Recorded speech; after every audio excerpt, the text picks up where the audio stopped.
बातमी नागपुरात 2 दिवसात उष्माघाताने 5 बळी गेल्याची शक्यता आहे। काल वेगवेगळ्या ठिकाणी 2 जण बेशुद्ध पडले। रुग्णालयात नेलं असता डॉक्टरांनी त्यांना मृत घोषित केलं। गेल्या 2 दिवसात 5 जणांना उष्माघाताने त्यांचा मृत्यू झाल्याचा संशय आहे। काल दोघांचा मृत्यूही उष्माघाताने झाल्याचा प्राथमिक अंदाज आहे।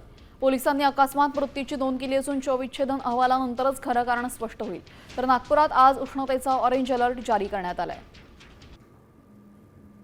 सध्या विदर्भातील अनेक जिल्ह्यांमधलं तापमान जे आहे ते 46 ते 47 अंशाच्या घरामध्ये पाहायला मिळत आहे। खरं तर वर्ध्यामध्ये काल 47 पॉईंटच्या वर जे आहे तापमान नोंदवलं गेलेलं आहे। अशा सगळ्या परिस्थितीमध्ये पुढील 3 ते 4 दिवस हवामान विभागाने जो अंदाज व्यक्त केला आहे त्यामध्ये तापमान आणखी वाढण्याचा आपल्याला जो अंदाज तो सांगितला जात आहे। सकाळी 8 वाजतापासूनच खरं तर जे आहे उष्ण लहरींचा जो आहे फटका जाणवायला लागतो आहे, उष्ण तापमान जाणवायला लागतं आहे। त्यामुळे मोठ्या प्रमाणात जे घराबाहेर पडणारे लोक असतात ते एक तर चेहऱ्याला किंवा दुपट्टा बांधून आणि संरक्षण करून निघत असतात। त्याचबरोबर जे हवामान विभागाने दुपारच्या वेळेस खरं तर 12-11 वाजतापासूनच जे आहे बाहेर पडू नये अशा पद्धतीचा अंदाज व्यक्त केला आहे। विशेष म्हणजे नागपुरात गेल्या 2 दिवसामध्ये 5 जणांचा उष्माघाताने मृत्यू झाल्याचा संशय जो आहे तो व्यक्त केला जात आहे। घराबाहेर पडू नये आणि पडावाचं काम पडलं विशेष काळजी घ्यावी। पांढरे दुपट्टे या सगळ्या वस्तूंचा जो वापर करावा, थंड पाणी प्यावं, थंड पेय प्यावं अशा पद्धतीचं आव्हान जे आहे ते आरोग्य विभागाकडून केलं जात आहे। पुढील 3 ते 4 दिवस अशाच पद्धतीचं तापमान जे आहे ते आणखी राहणार आहे। किंबहुना 47च्या घरात अनेक ठिकाणी जे आहे तापमान आज सुद्धा नोंदवलं जाण्याची शक्यता